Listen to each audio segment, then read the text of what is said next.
So hello Cooch Behar, আজকে আমি এসে পড়েছি সাগরদিঘি। তো আজকে আমি এই র্যান্ডম দাদার কাছে একটা চ্যালেঞ্জ নেবো। তো এই দাদা যে চ্যালেঞ্জটা দেবে আমি সেই চ্যালেঞ্জটাই কমেন্ট করে দেখাবো। তো দাদা তুমি আমাকে কী চ্যালেঞ্জ দিতে চাও? তুমি কারো কাছ থেকে 100 টাকা নিয়ে কিছু খেয়ে দেখো। 100 টাকা নিয়ে কিছু খেয়ে দেখাবো? তো দাদা আমাকে চ্যালেঞ্জ দিয়েছে যে ফ্রিতে কারো কাছে 100 টাকা নিয়ে গিয়ে কিছু একটা খেয়ে দেখাতে হবে। তো চলো একটু কথা বলা যাবে? আচ্ছা, বললাম আমাকে না একজন কমেন্ট সে চ্যালেঞ্জ দিয়েছে। আমি চ্যালেঞ্জ ভিডিও বেসিক্যালি ইনস্টাগ্রামে পোস্ট করি। তো আমাকে একজন চ্যালেঞ্জ দিয়েছে যে কারো কাছে র্যান্ডম কাছে গিয়ে 100 টাকা নিয়ে কিছু খেতে হবে। তুমি তোমার তরফ থেকে আমাকে 100 টাকা দিতে পারবা? 100 টাকা দাম আছে না, 30-40 টাকা আছে।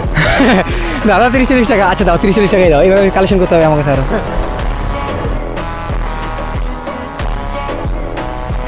আছে তো 30 টাকা দিলাম, 10 টাকা। আচ্ছা, কোনো অসুবিধা নেই তো?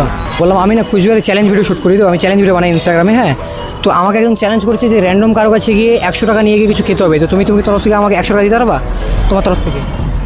100 টাকা? হ্যাঁ। কী হবে, ফোনপে হবে? হ্যাঁ হবে, অনলাইন, যেভাবে তোমার ইচ্ছা।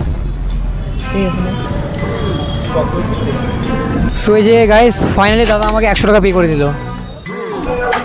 সো ফাইনালি বিরিয়ানি হলো। তো চলো খাওয়া যাবে আগে।